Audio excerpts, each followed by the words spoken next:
You are listening to Keystone's Stock Talk Show, episode 240.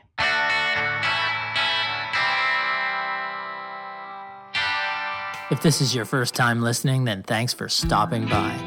This podcast is produced every week for your enjoyment, and show notes are found at www.keystocks.com. Come back often, and feel free to add the podcast to your favorite RSS feed or on iTunes. You can also follow us on Twitter at Keystocks and on Facebook, and keep submitting your stocks via the usual social channels or at our website, keystocks.com, for our Your Stock Our Take segment. And we just might review your stock in an upcoming show and let you know if it is a buy, sell, or hold.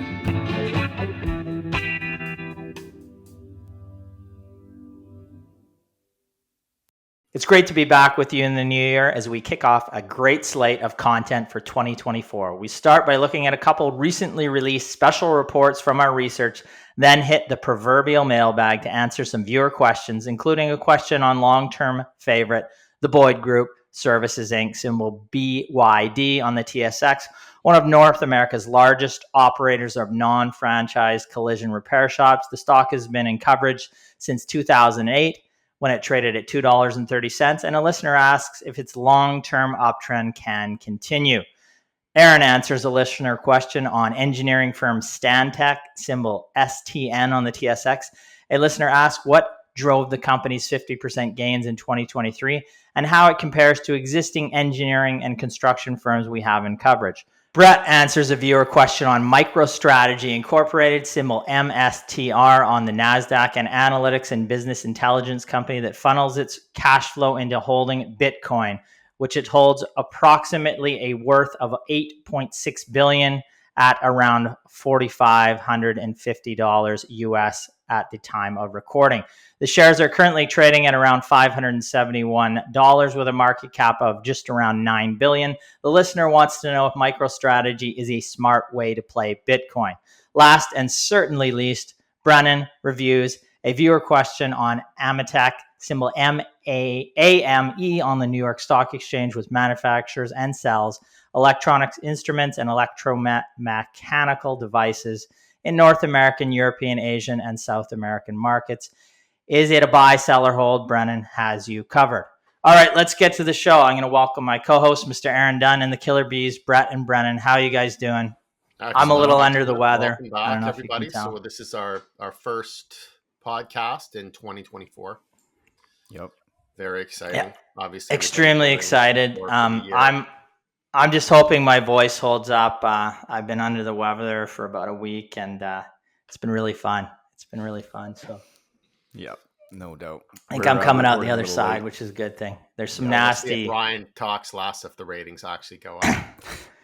You know that'll happen. There's a nasty bugs going around. I don't wish it on anybody, even Brennan's enemies out there, which are numerous. So, yep.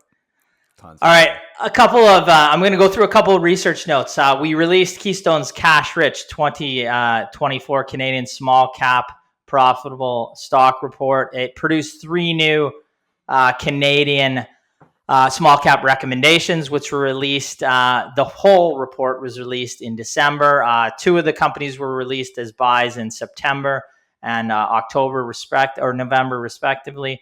And then we came out with a new buy in December as well. If you've not had a chance to look at it and are serious about adding some Canadian growth stocks with strong balance sheets to your portfolio, net cash positions, I say, what are you waiting for? Get your hands on that report today.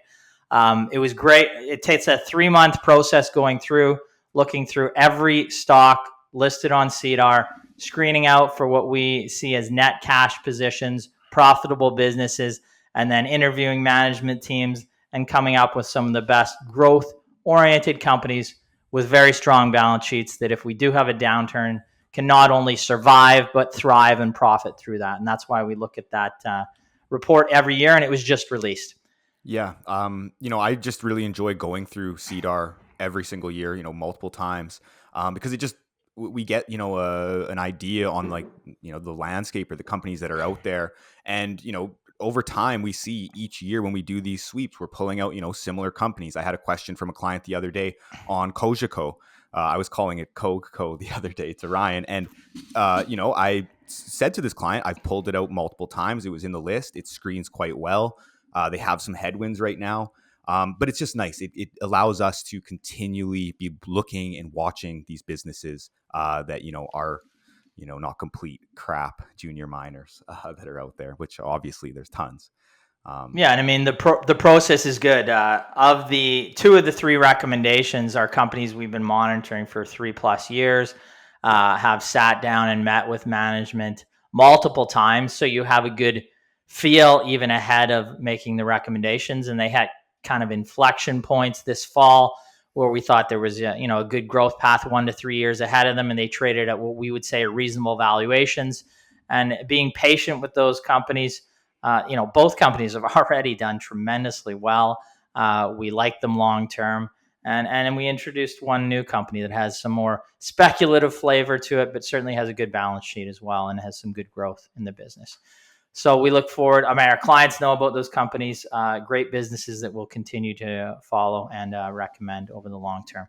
We also just released, and I'm going to quiz Aaron on this, not really quiz, but just this past week, it was our top 100 U.S. stock report, which produced 2 new U.S. large cap recommendations and included 4 focus buy recommendations, 2 within that, 7 high conviction monitors, 11 additional monitor reports, as well as statistical data on over 100 companies. Well, no, it is 100 companies exactly, because it is the top 100 in the U.S. Aaron, do you want to speak a little bit to the report, a little of the process there, and just Yeah, I think sure. you had some slides too, right? I do. I just have a couple of slides that I'll walk through as well for those Good. watching on YouTube. But so as Ryan said, we just put this report out in January. It's 100 of the largest companies, most powerful companies in the world, and it's really what motivates this report is our consideration of how influential these companies are and how powerful they are.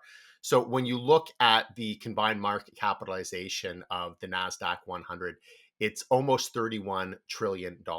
And when we put that into perspective, that's about 77% of the total market capitalization of the S&P 500. So the 500 largest companies on the US stock market, really 500 largest companies in the world. There'll be, a couple that will be outside of that, but this is a colossal group. But in terms of revenue for these companies, 10 trillion over the past 12 months, if you combine them, that is about 40% of the total market cap or the total GDP of the United States. So really the motivation here is that when you think about how influential and powerful this group is, it's incredibly important that investors have some exposure. And we saw some potential opportunities to diversify into a few other sectors. If you look at the sector makeup of this group, technology, of course, making up the largest sector, which we would expect about 30%, but still strong opportunities in other areas like consumer cyclical, healthcare, consumer defensive, industrial. So we essentially look at everything. We went through all 100 companies, did a deep dive on all of them. We particularly paid attention to the group that are referred to as the Mega Cap 7. So these are the largest 7 companies on the S&P 500 and in the NASDAQ 100. They include Apple, Microsoft, Alphabet, Amazon, NVIDIA, Meta, and Tesla. All of these are essentially technology-based companies, but they make up a substantial percentage of the S&P 500. Together, it's about 12 billion in market cap. So over a third of the NASDAQ 100. And it's very important to understand this group because if you look at just market returns in 2023, they really led the market. NASDAQ 100 up on average 52% compared to the S&P 500 at 24%, but even far greater returns from the Mega Cap 7. Now, many of the Mega Cap 7 did pull back fairly significantly in 2022. So that's something that you also have to factor in. But ultimately, you cannot really have a diversified, well-rounded portfolio without having some good exposure to this space. So as Ryan talked about, within this report, we have 4 current buy recommendations in a number of different sectors. We have a highlighted monitor list of 6 companies. So these are the top 6 companies outside of our current coverage that we're keeping a very close eye on. that we think could potentially be recommendations at one point over the next 1 to 2 years. We have an additional monitor list of what we consider to be the next 10 top companies in the NASDAQ 100. And then, of course, we have financial and fundamental data on the entire group of companies. That just came out about a week ago. So take a look, get back to us, and we can tell you how to access the report. Awesome. Yeah, for sure. You can hear me there, right? That's good. Good. Yeah, no, thanks for going over that. I think it's certainly a valuable part of any, particularly Canadians' portfolio. We talk all the time about how Canadians just don't have the exposure to the U.S. market through traditional advisors that we would like to see in a portfolio. And, this report is going to give you access to and analysis from an independent perspective on the 100 largest stocks in the U.S. Plus, we are now just conducting research on, we screened out about 2,000 companies in the U.S. with a market cap of under $2 billion that are cash flow positive, looking on the smaller end of the market. So you have exposure to the large, then the small, where there's higher growth there too as well. And, that we want to hit both or all parts of the market, anywhere we can find growth at a reasonable price. So that is a special report we're doing that'll be out over the next 30 to 45 days. Yeah. And we've already been, just already pulling good companies from that list, reviewing them in our weekly analyst meetings. And, there's some intriguing businesses there. Also some, companies that I pull out and Ryan's like, why are you pulling this piece of crap out? But yeah, I'm constantly yelling at Brennan over companies. That's what we do around here. Yeah, no, it's we just want to make debates about any company, any industry, doesn't matter, and then have the healthy debate. Have all of us take a look at it and see if we find value there. I mean, that's part of the process for sure. All right, let's get to the show. Let's get to the first look at the company. The company is the Boyd Group. They reported last month and then just came out with a new presentation this past week. So the Boyd Group, symbol BYD on the TSX, trades just under $280, about a $6 billion market cap. Yield is just 0.22%. Again, Boyd was originally recommended by Keystone in November of 2008 at $2.30. Today, it hit a new all-time high in the range of about $280. It's up over 12,300%. Importantly, what does this company do? It's one of North America's largest operators of non-franchised collision repair centers. The company operates 130 locations in Canada under the trade names Boyd Auto Body and Glass and Assure Automotive, as well as approximately 800 sites in the U.S. under the Gerber Collision and Glass brand, for a total of over 930 centers as at the last quarter. Let's take a look at the recent quarterly numbers from the business here. As you can see, good growth in terms of revenues, EBITDA, and adjusted EPS. The adjusted EPS line really ramped up in that quarter. That growth rate is not sustainable, but it is a tremendous growth rate we saw there. Let's look at some additional highlights here. Net earnings per share, which we'll look at, not on an adjusted basis, were 95 cents, up from 55 cents in the same period of last year. Debt net of cash before lease liabilities increased from about $316 million to $356 million as at September 30th, 2023. The company also added 21 collision repair shops locations, including 17 through acquisition and 4 are just startup greenfield type locations. Now, subsequent to the end of the quarter, the company added 9 repair locations, including 6 through acquisition and 3 startup locations. They also announced the dividend there. Sorry, let's go back to that. They announced a dividend increase of about 2% to 60 cents per share, annualized, up from 55 or 58.8 on an annualized basis. Now, they just released their 2020 investor presentation on January 9th, which had some little nuggets in there that are important for the business currently and going forward. They listed 932 locations at year end versus 898 reported at Q3 2023. That implied 34 new locations in Q4, which is well above consensus estimates. Q4 marked the largest step up in store count since Q3 2021. On a full year basis, Boyd acquired approximately 80 locations in 2023, up from just 23 in the prior year. Of note here, it appears that the consolidation industry, the auto body consolidation industry widely, was down roughly 50% in 2023. The higher cost of financing is impacting M&A, but a strong company like Boyd actually increased its M&A opportunity by roughly 250% from 2022 levels in 2023. So what we believe, this has implications on the company's 5-year growth target. It may get there early. Boyd set a target of doubling its revenue versus 2029 or 2019 revenues by 2025. The current consensus forecast now employs Boyd will nearly reach this target at the end of 2024, with revenue estimates equal to between 90 and 96% of that target versus 2019. Our opinion, one larger multi-shop acquisitions could put the company at the target roughly 1 year in advance. So let's look at where the valuations are right now on an EV to EBITDA basis. Based on 2023 estimates and 2024 estimates respectively, it's about 16 and 13.3 times. They also trade with a PE based on 2023 and 2024 estimates of 54 and 36.7 respectively. Our conclusion here, we believe that 2024 will be another supportive year in terms of M&A for Boyd.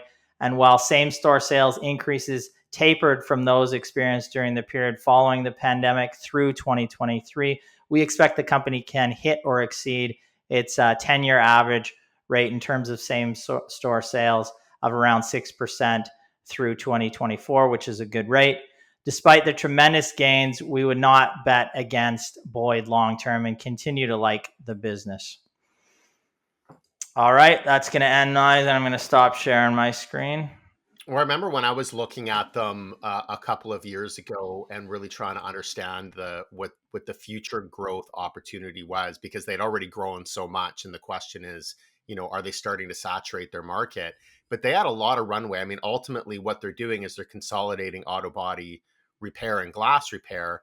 And they had a tremendous amount of runway. I mean, in spite of the growth that they had achieved in the previous 5 years, they were really just still a speck of the overall sector or industry in North America, which is highly fragmented, like a lot of mom and pop businesses, smaller companies, a few multi-regional operators. So there's certainly a lot of runway for growth there. And then in terms of valuation, not cheap. I mean, 55 times, what was it, this year's earnings, 36 times next year. But if you start extrapolating out 5 years, I mean, if you're really looking long-term on this company, and given its tremendous track record in the past, the valuation actually starts to not look that bad. I mean, it's certainly not a value play. It's a growth stock, but it's not trading, in my opinion, at what I would consider an obscene valuation. I mean, no, and it 100 times, 200 times earnings, right? Like, this is a valuation you can still understand if you're looking 5 years out. Yeah, and any buy right now in Boyd is probably close to fair value near term, but any buy is 3 to 5 years out.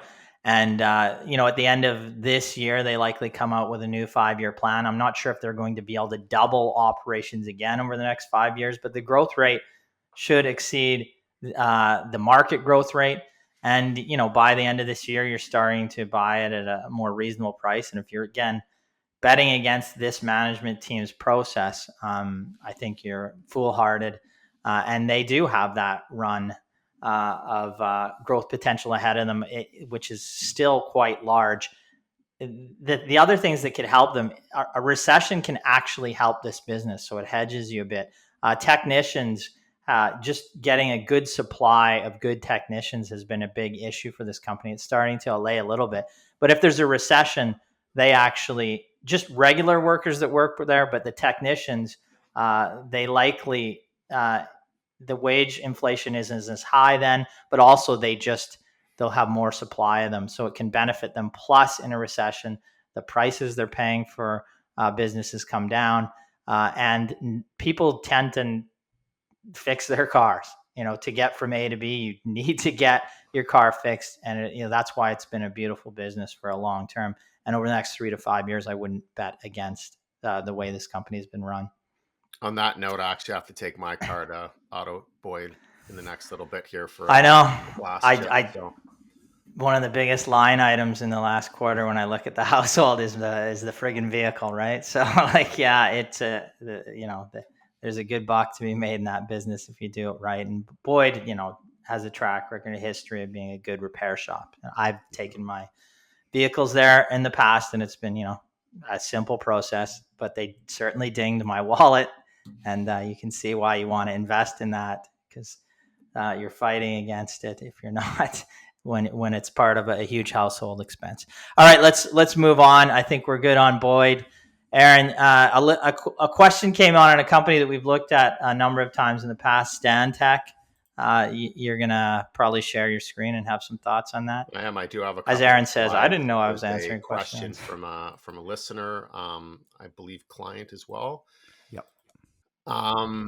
Doug. So he asked. He said he was a client of Stantec on and off for years and always thought highly of them. Stock is up over 50%. How would you compare them to NVEE and Bowman BWMN? So these are two companies under coverage in our US research, which have done well over time. Similar to Stantec. I'm going to touch on the comparison a little bit later on in these slides, but right now I'll just walk through Stantec. What does it do? What do the fundamentals look like? So symbol is STN on the Toronto Stock Exchange. It also trades on the New York Stock Exchange. Stock price of just under $110. It's a $12 billion market cap company. So quite a large cap for the Canadian market, barely a mid cap for the US. And not much of a yield, but it does pay a yield of 0.8%. So what they are is they're an engineering, architecture, and environmental consulting company. They operate in 3 regions, Canada, the United States, and also globally. And some of the sectors and services that they provide are in the infrastructure, water, buildings, environmental services, and energy and resources spaces. So first thing to note here is that they operate within the construction industry, but they are not a construction company. They are a consulting company, an engineering and architectural consulting company primarily. And the big difference here is that this is generally a fee-for-service business. So with most of the construction companies that we see, they have to bid on a project. That project requires a lot of input costs like raw materials, labor. It's very difficult to predict. So there's risk, there's operating risk when it comes to being able to bid competitively on a project, but then also complete that project profitably. Also very contract focused, so there can be a lot of volatility in revenue and earnings. However, with a consulting company, this is a fee-for-service business primarily. So you're essentially just getting paid for the work that you put in. That reduces a lot of the operating risk compared to construction companies, which is something that we like to see. So Stantec, as our client had mentioned, has done extremely well over the past 12 months, up about 50%. If we look over the past 5 years, it's done extremely well, although it's really the last 12 months that, from a time adjusted basis, most of these gains or a lot of these gains have actually occurred. Let's take a look at the results, the financial results in Q3 of 2023. So strong financial results, revenue of 1.3 billion, up 13.5%, almost 25% growth in adjusted operating income to 241 million. We saw expansion in operating margins of 170 basis points, and then adjusted EPS as well was up 32.5% to $1.14 per share. The company also provided guidance, and in fact, this is revised guidance for the full year of 2023. They're expecting to see revenue growth in the range of 12% to 14%, as well as adjusted earnings per share growth from 17 to 20%. Now, the first 3 quarters are already done. The company reports their Q4 likely in February. In terms of regional breakdown, fairly well diversified, a little over half of the revenues come from the US market, and then the remainder is split between Canada and their international business. So the company has come out with a 3-year strategic plan, which really outlines its growth up to 2026. They expect to grow their net revenue up to $7.5 billion. So in terms of organic revenue growth, they're looking at about 7% growth annually on a compound basis. Adjusted EBITDA margins are expected to be in the range of 17 to 18%, and adjusted EPS is expected to grow at a compound average rate between 15 and 18%. They also provided guidance for the current year, 2024, expecting net revenue growth of 7 to 12% and adjusted EPS growth of 11 to 16%. So based on the company's guidance for 2023 and their targets for 2024, we'd be looking at 2024 adjusted EPS of about $4.25, and that puts the valuation at approximately 25 times earnings. Looking at the balance sheet is reasonable, $172 million in cash, debt of just over $2 billion, equity of $2.4 billion. So you're looking at a debt to EBITDA multiple of about 2.5 times. This is right around where I would say it should be. I wouldn't want to see it levered above this. Maybe around the 2 times would be a little more ideal, but certainly, no issues with the balance sheet. So in terms of the just overall fundamentals of Stantec, it looks like a good, strong business. It's produced strong financial results. The balance sheet, financial position, both reasonable, has a solid outlook for growth.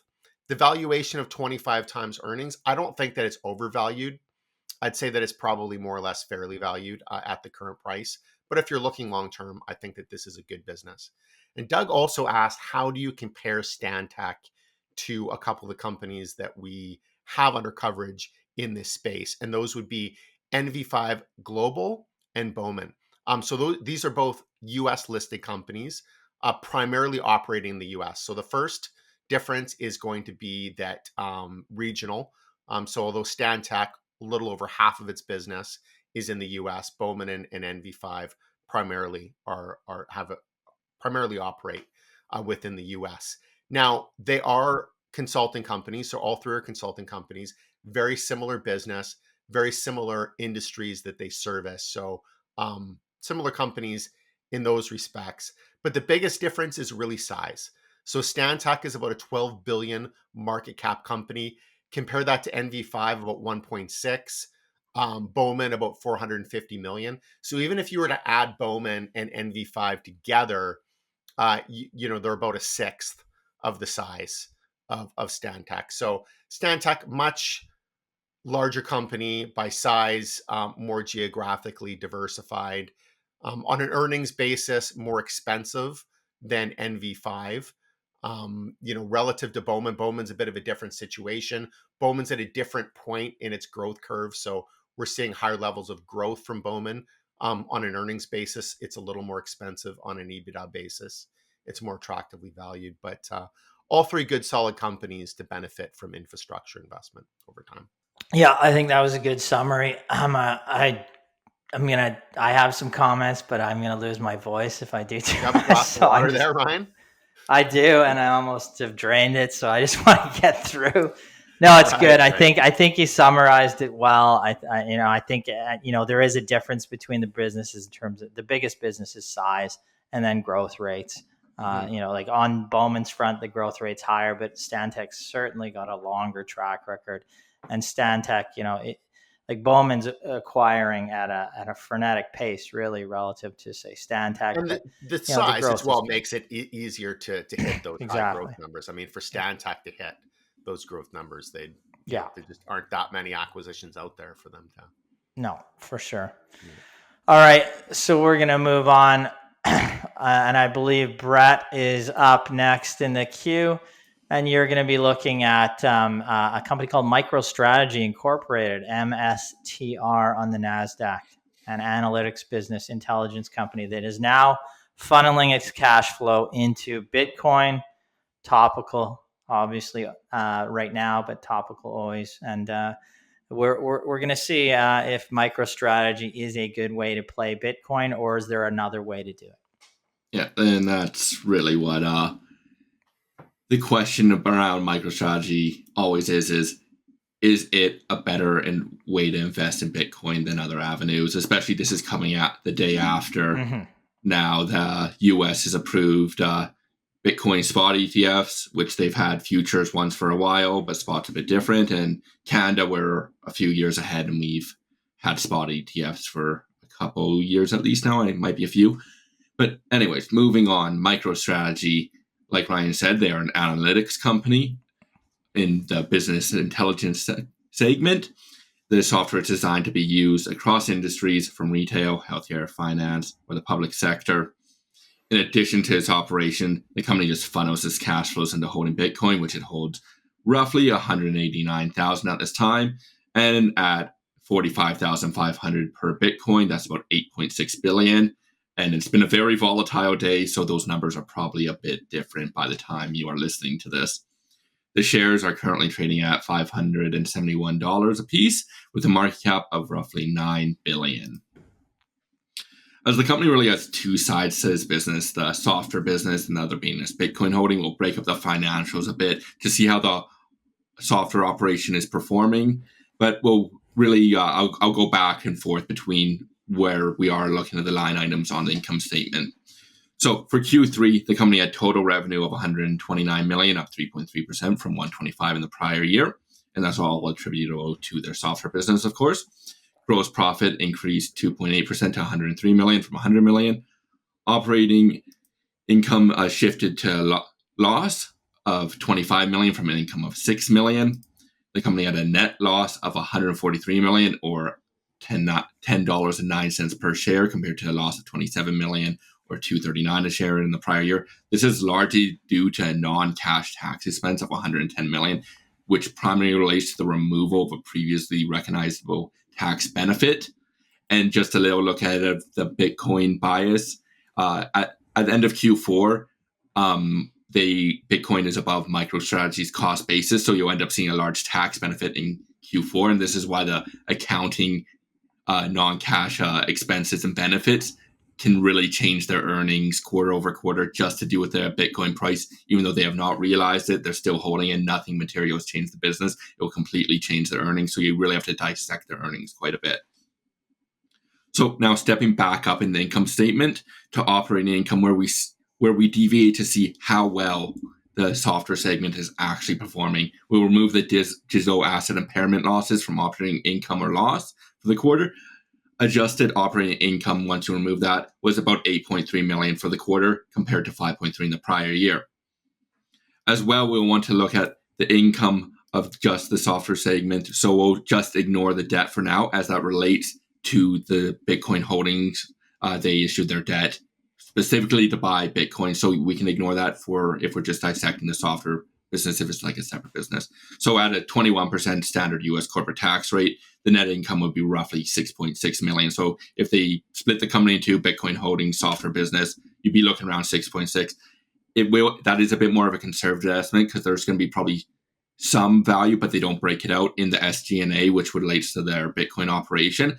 So likely you'd have a bit higher if you were completely to strip it out of the company. As well, if you repeat the process for the trailing 12 months, you end up with a adjusted net income of about $6.5 million, as they had some losses attributable to the software operations during the past year. So really, the last quarter is about equivalent to the last 12 months. So now shifting to the Bitcoin holdings. At the end of Q3, the company held 158,000, up from 132,000 at the end of 2022. As well, since the end of the quarter, the company has purchased additional Bitcoin, putting it at about roughly 189,000.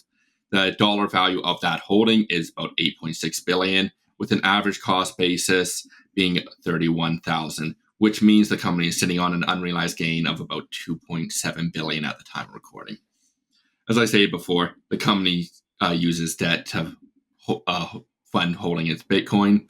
As the debt is specifically issued to hold Bitcoin, we can really net that out similar to like a margin account. The company holds $2.2 billion in long-term debt at the end of the quarter. So their equity in Bitcoin, if you were to net it out like a margin account, would be $6.4 billion. The debt is comprised partially of convertible debt and partially of senior secured debt, which is secured against its Bitcoin holdings. Notably, the convertible debt only pays 0.75% interest, and as well as they have a no nominal interest for their other issuance of the two issuance. This really was great timing by them. They did it when their stock price was high, which means the embedded call option, which is what a convertible bond is, was quite high, so that reduces interest payments as well. Interest rates were obviously super low at the time, so they had great timing for that. Whether that was luck or strategy, that's up to your opinion more than anything. The management, I'm sure, will say it's all strategy, though. On the other hand, the senior secured debt, which was issued more recently, has a coupon rate of 6.125%. But that makes it so the weighted average interest rate is only 1.6%, which is quite low, to say the least, if you were to issue debt now. At the time, Bitcoin holdings, which means when you're taking the debt, the leverage ratio is about 1.3 times. So if you're on a cryptocurrency exchange, you'll see leverage. You can go up to 20 times, 100 times on futures. They're only at 1.3, so it's not like it's an absurd leverage by any means, but there is leverage to the Bitcoin holdings, of course. To fund the recent round of Bitcoin purchases, the company has used an at-the-market sale method to raise $610 million, and that was just immediately funneled right into Bitcoin. Not the first time they've done this. As you can see here, looking at a chart, their shares outstanding have increased materially since 2018 and really since 2020 when they started to really funnel any money they could raise into Bitcoin, and as well as use debt at the same time. Overall, Bitcoin is really the real reason why you'd want to invest in MicroStrategy. And as we can see here, the stock price reflects the Bitcoin price. The stock and Bitcoin are no means perfectly correlated. So if you're looking at ETFs where it's nearly 1-to-1, and that's their goal, is to completely track the Bitcoin price movements, it's not going to have that. But as you can see, it's very closely correlated. And compared to, let's say, if you took any random stock in the S&P 500 and compared it to the S&P 500, you'd have much more deviation than MicroStrategy compared to Bitcoin. That being said, since the start of 2020, which is a relatively arbitrary date, Bitcoin itself has outperformed MicroStrategy. So moving on to a quick sum of parts valuation. Like I said, so what we're going to do here is take one part of the business, the Bitcoin business and the software business, and separate them and see how much we're actually valuing the software business at. As Bitcoin is just really a value, if I went on the market with $6 billion, I could get relatively near the Bitcoin holdings that they have. So the Bitcoin value contributes about that 6.4 billion of the 9 billion market cap. So that means the software segment is valued at about 2.6 billion, meaning this ballpark PE of my previous estimate of what if you stripped out the business would be, there'd be about 400 times PE, which is just meaningless at that point. And this is a little to no growth software business. And like I said before, that's probably a low estimate of their income as you strip out some of the expensive to do with their Bitcoin options. So even if we allocate half of their yearly SDNA on it, $60 million, which would be the high end, they'd still be at a PE of 50 times for the software business, which is still very high, and that's generous at that point. So likely you're somewhere between that 50 and 400 if you were to strip it out. The exact PE, of course, would change on assumptions, and you'll have, so take this with a grain of salt would be the best way to put it. So really concluding though, MicroStrategy is a proxy for Bitcoin. The software business doesn't really add value and needed to fit the high value needed to fill the gap between the Bitcoin holdings and the market cap is just too big. The biggest value added for the Bitcoin segment was really them issuing debt at a great timing. You can say that now, but let's say they continue this plan, they keep issuing debt, they keep issuing shares. That's not really going to add value to the shareholder. They were just more, in my opinion, lucky than anything that they did at the right time.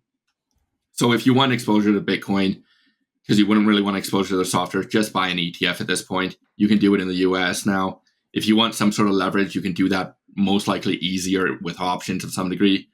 It is obviously very risky, but if you want Bitcoin, there's better options. Yeah, this is the struggle with this type of a business is that investors look at it and it's like, well, what is it that I'm buying? I mean, am I buying a Bitcoin fund? Am I buying a software company?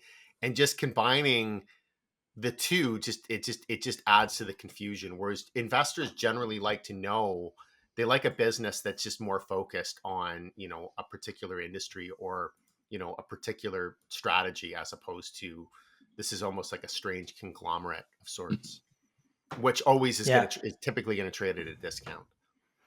I mean, I would say, why not buy a good software company that has a good growth path ahead of it, and then just buy Bitcoin or a Bitcoin ETF? Like, with this company, you have some company specific research or risk when you're buying it that you don't have with the Bitcoin ETF, for example. And then you could just buy a good software company if you want to own a software business, as there's certainly better software businesses that we have in coverage than if you just look at the MicroStrategy software business. So if you want to own that, buy that, and then buy the Bitcoin ETF separately. I mean, it to me, it doesn't make sense. I mean, the company probably does well this year if Bitcoin does well, but Bitcoin will do well as well. Bitcoin ETF, right?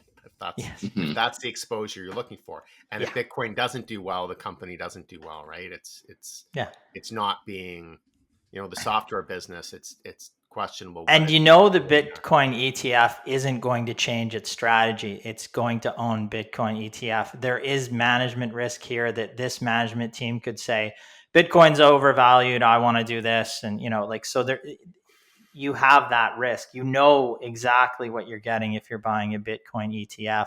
And you know exactly what you're getting if you're buying a good software-based recurring business. I just would, if you want to own that or own Bitcoin, do that. If you want to do the opposite and just own a good software company. There's certainly better software businesses out there. We're an AI company now. Just joking. But, as companies tend to do for that sure. They did mention AI in their software segment. Just for the I'm record. sure they do. Yeah, just add that in. Yeah. You're just trying to get too cute. There's no point. Let's make it simple. I think that's usually the better strategy in investing. Keep it simple. Stupid. Yeah. Speaking of stupid, so Brennan has. How dare you? Yeah, I know. How dare you? No, this I was referring to the company. Brennan. No, I'm just kidding. Ametek is AME. Is it Ametek? Yes. I think. Yeah. AME on the New York Stock Exchange. Yeah. Let me Brennan, take it over. Here. We're kidding, Brennan. I'm kidding. I know. It's okay. The listeners are always in my inbox. We love you, Brennan. We love you. Anyways, his mom is. It's my mom with some burner accounts. Thanks, Colleen. Anyways, so yes, this question came in from another client, Tom. He's actually from Saskatoon. Go Saskatchewan. And he says, I would like you to discuss Ametek Inc. I actually reviewed the stock for Tom during one of our US chat sessions, and it screened well. So he wanted me to go over it a little bit more in depth on the podcast. So Ametek Inc., AME, on the New York Stock Exchange, currently trading at a price of about $162, a market cap of $37 billion, and it pays a slight dividend yield of about 0.6%.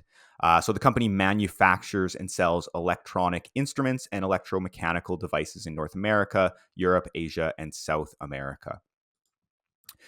So the company operates in two segments. The first, it's electronic instruments, or EIG segment, and then its second is the electromechanical group, or EMG. So the company's electronic instruments segment offers advanced analytical, test and measurement, instrumentation, and mission-critical communications solutions. And its electromechanical segment offers automation and precision motion control solutions, as well as highly engineered electrical interconnects, specialty metals, and thermal management solutions. So the company has been an aggressive acquirer, having deployed just under $7 billion on 36 acquisitions since 2014. And the most recent acquisition was for Paragon Medical, which provides engineered medical devices, components, and instruments. And the acquisition was just closed on December 8th for an all-cash transaction valued at approximately $1.9 billion, with annual sales of approximately $500 million. So it is a significant acquisition for the company, larger than we've seen in several years. Now, moving over to the actual financial results. So this is for Q3 of 2023. So revenues were $1.62 billion, an increase of 5% over the third quarter of 2022. Organic growth here for the quarter was flat, but acquisitions added about 4% growth, and positive foreign exchange added about 1%. Now, GAAP EPS was $1.48 per share, up 14% year over year, and adjusted EPS was about $1.64 per share, up 13% year over year. And If looking at the balance sheet, not including the most recent acquisition, as we would only be speculating on the pro forma balance sheet, as at September 30th, 2023, Amtech had a net debt of about 1.3 billion and a trailing net debt to EBITDA multiple of 0.7 times, which is reasonable. And looking at the valuations, the business trades at around 26 times GAAP EPS, 25 times forward adjusted earnings, and with an EV to cash flow multiple of about 24 times. And just for some perspective here, over the past 5 years, the median trailing PE was about 28 times for the company. So during Q3, management recently revised their fiscal year 2023 adjusted EPS guidance upward from a midpoint of $6.22 per share now to $6.32. And this would represent growth of about 11% compared to last year's results. And management also indicated that they ended Q3 with a very strong backlog of $3.4 billion. This is near record levels. And although it is down a modest 2% sequentially, it is up 5% from Q3 of 2022 and up 23% from the end of 2021. So to conclude here, Amtech is a diverse business focused on niche markets driven by several secular growth trends, including automation and manufacturing, energy production and supply, aerospace and defense, and medical and healthcare. The company has produced strong growth in revenue and earnings, but it has been primarily driven by acquisitions funded through strong cash flow generation. Now, the company pays a slight yield of 0.6%, but they have produced strong dividend growth of 12% over the past 5 years. So it's nice to see that they've been growing that. So, investors who bought it 5 years ago, their effective yield would be much higher than that 0.6%. Like I said, management did revise their fiscal year 2023 guidance upward in Q3, and they also indicated that they maintain a robust backlog, which remains near all-time highs, which bodes well for continued growth here. Now, with a valuation of 25 times forward earnings, in my opinion, this places the business near fair value, given its low double-digit adjusted EPS growth, and we're looking at about single-digit organic revenue growth right now. The balance sheet remains healthy, but like I said, it will change in the next few quarters because of the Paragon Medical acquisition. So overall, I think that over the long term, as long as Amtech continues to execute as it has historically, the business and share price should continue to perform well into the future. However, the Paragon acquisition is quite significant, so it will be interesting to see how the balance sheet and leverage ratios will look going forward. They gave us, that the company was doing $500 million in revenue, but we had no other color than that. So it'll be interesting to see the margin profile there and if it changes anything at all. But yeah, Amtech, I think it's an interesting business. There's no doubt. I'd agree with the conclusion. Yeah. I'd say fair value given the growth rate, given the valuation. An acquisition that size, it can be great for the company. It also takes risks. Yeah, they take on risk doing a deal that size with integration. So if things don't work out the way they had expected, there could be activity on the downside. But it's definitely an interesting business. Mm-hmm. Yeah, I think that's a good summary. Is there anything else you guys wanted to chat about? No, I think we're good. That will close off our first show this year. I will make people aware that I'm going to be speaking at the upcoming Vancouver Resource Conference in Vancouver. It's in a couple weeks' time. I believe Sunday is the 21st. Brennan, do you have that on your calendar there? I don't have it on my calendar, unfortunately. Okay. I think it's the 21st. I will be speaking at I believe it's around a 1 o'clock time. It's a Sunday. And I'll be there, and we'll touch on a few companies in our coverage and go through a presentation as well. So it is we'll send some details out on that in one of our upcoming podcasts too, just to let listeners know. If you're interested in any of those special reports, again, become a client today and get access to those if you're looking to change your portfolio for 2023. Or 2024, is that where we're at? 2024, that'll help you out. Change too now. Excellent. Yeah, get our New Year's sale on that. There you go. Exactly. We do have that. I think it's closing out in a couple days. Had excellent response to that. It helps when Hammond Power was the best performing stock over the last 5 years, or the last 2 years. Again, our clients have had access to buy that company over that period of time.